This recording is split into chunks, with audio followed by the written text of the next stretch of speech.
Starms, I believe they're starting work next week.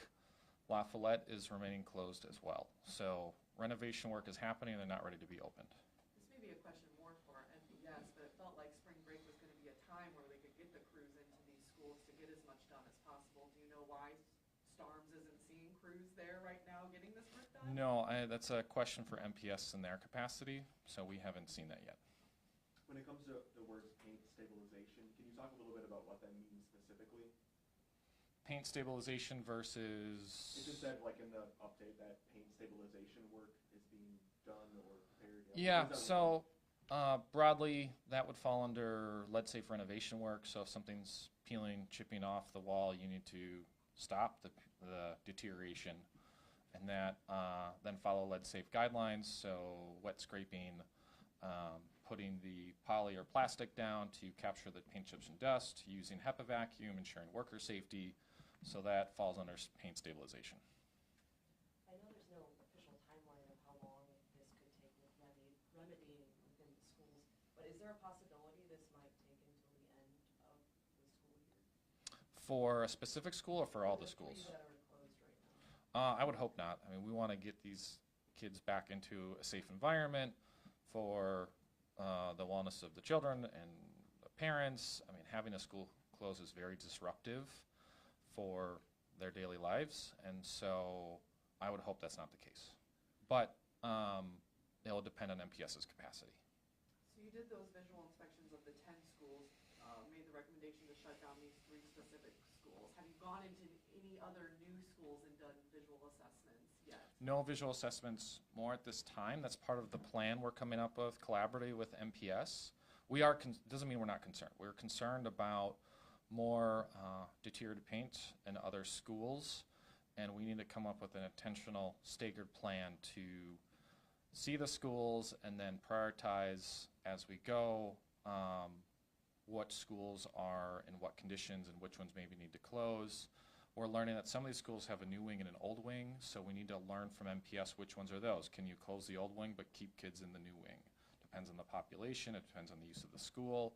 Can you close off a floor or two and shift kids to the other floors? And so this is part of where we are working with the new administration on a plan like this, so parents aren't just surprised from when their school is closed, but now can anticipate when that may happen if it needs to.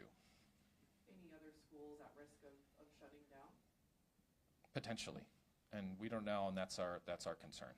Given that this was probably a few weeks ago, but the EPA got involved with this investigation, and they're on a supportive. They're still on a supportive role, helping our capacity to conduct visual assessments, so they're still functioning that way. Okay. And then, given that, there's more than 87 MPS buildings, more than 100 years old, if there is, high levels of lead dust in those schools, will MHD or MPS ask for federal funding? Yeah, that's a potential. We need to see what funding is available within MPS to see what they have to work with to fix the schools up. So that's the lead-safe renovation work. That's moving the children around. That's a number of things. But the first place is to look and see what funding is available with MPS. As Health Department doesn't have it. You mentioned the plan there that you're collaborating with MPS. Yes. I believe they had sent you guys a draft of this plan. We have a draft. Yeah, we're working on some feedback. It's a back and forth right now. Yeah. We're confident we'll have a collaborative plan put forth that will also be made public. Yeah, it will be made public when it's final. That will include a potential prioritization list, what schools would be on the schedule for what work would be done and when, so parents can anticipate. Important part of that plan, assuming you'll get to that question as well, what if a parent sees their school on the list but it's not scheduled for another 6 weeks? And so the biggest key here is blood lead screening in these children to find out, are these hazards impacting the school or not? And so we are working to host more clinics, but we're still going to need more than that. There's a potential we're exploring with MPS to hire a third party or third parties to go into the schools, because we don't have the capacity to go in and set up lead screening clinics in each school. But potentially other organizations could, and that's a key piece of this plan that's being worked out. Do you have a timeline on the public release of that plan? Not at this time, but the sooner the better, so in the coming weeks. You were kind of hinting at it there, but can you tell us what we will see in this action plan once it is released? Yeah, action plan will include an improvement on their plan they already have. So how do they do lead safe work? How do they potentially onboard more contractors? Because we're going to need to work at a more faster, urgent pace than it's happening now. You're going to potentially see a schedule of what schools would be cleaned and when thoroughly for lead hazards. And I think just more details of how the work would be conducted. You feel it's not happening at a quick enough pace right now? We're concerned about the lead hazards in the schools, and the sooner we can get to this better. So I think it's one of those scenarios where we always need to assess where we can improve, where we can work more urgently, and where can we work more safely. So there's more steps that can be taken to move faster. We're following an affirmative vote polling locations on Tuesday. Could Correct. you walk us through why it's not safe to have kids there, but have an all-day voting event? Yep. At those locations? So both schools have a newer area and an older. So the voting is happening in the newer wings of the buildings. We've advised MPS in doing lead safe cleaning. So the conditions in a voting environment is very different when you have children in school on the floor running around versus walking in and out for voting.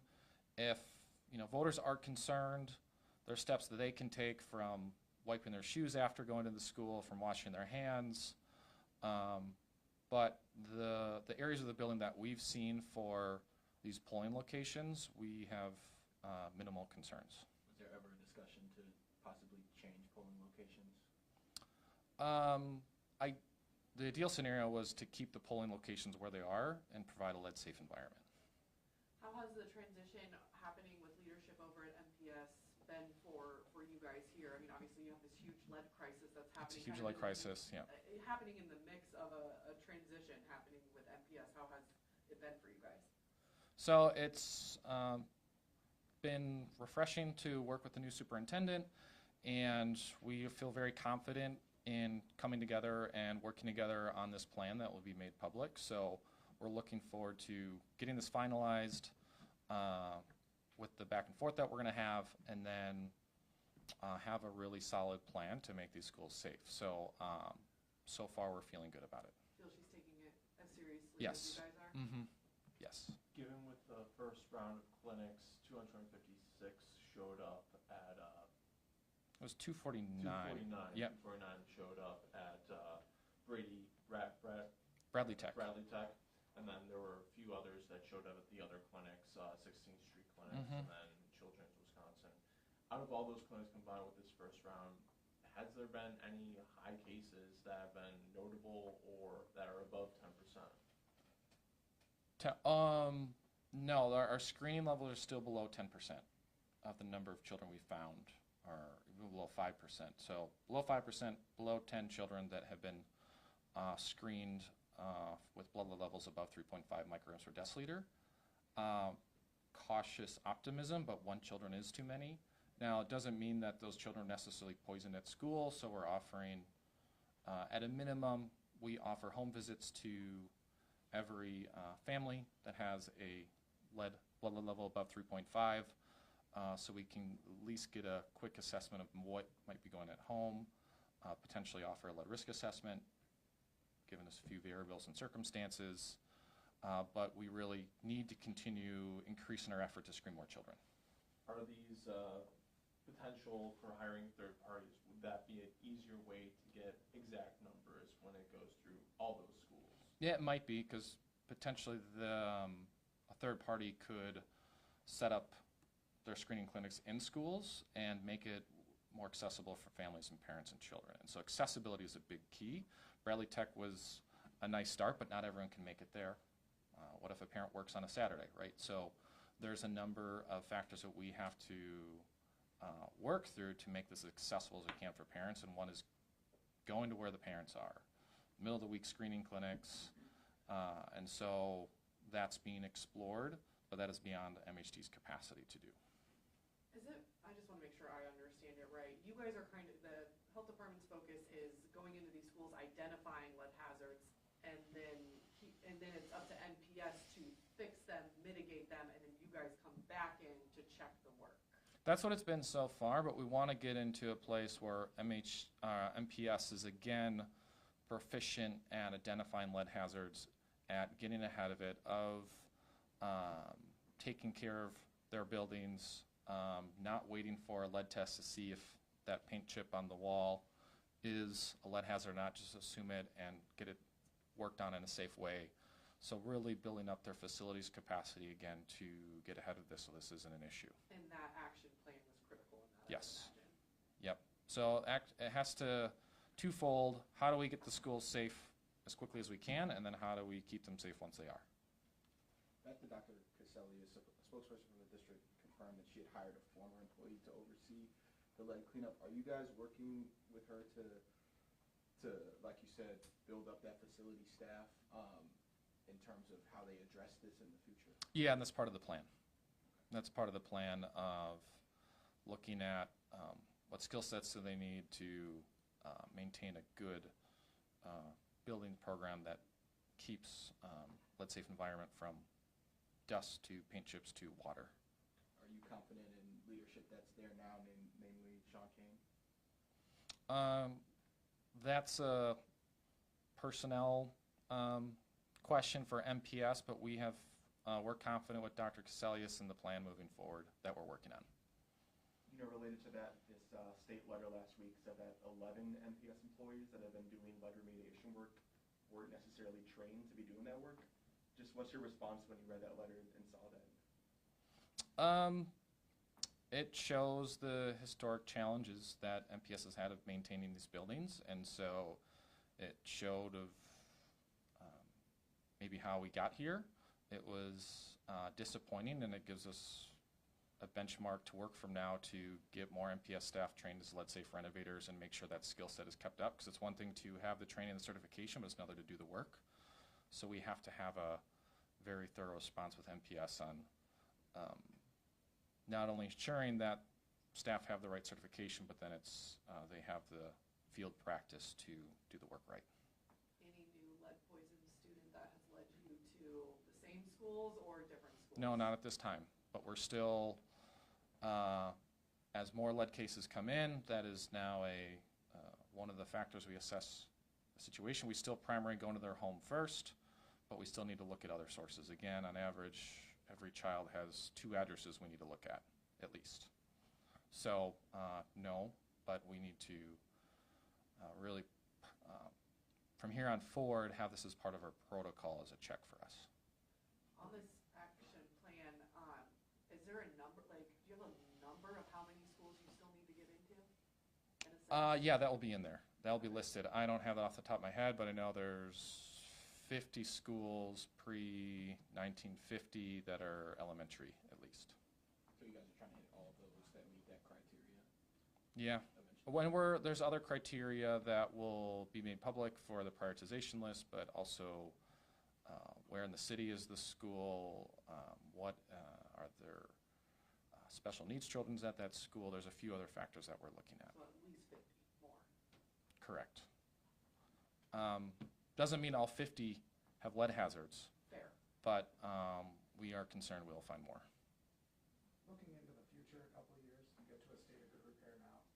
How does the health department, as an outside observer, with this plan, make sure that schools are still compliant years from now, knowing what happened at Fernwood and at Trowbridge? Yeah, that's a really good question. That's still being discussed. I think that's still in conversation. It's still in conversation with us and the superintendent and the mayor's office and common council. What is the health department's role going to be moving forward in this work? And that's not solidified yet. So we'll have to see. Is it training? Is it monitoring? There's a number of different ways can go, and I think they're on the table right now. So that's yet to be seen, but I imagine some role. I wanted to circle back. We talked about earlier about kind of the spring break as this 2-week opportunity to get into those schools and do the work there. Obviously, you said some of that is up to MPS and how they're addressing it. But does the fact that those schools, some of those schools haven't reopened yet, does it indicate like a depth of issues? or anything, does it indicate anything that that time wasn't enough? I think it indicates potentially they need more contractors to be able to work with and do the work, and how much work needs to be done in some of these schools.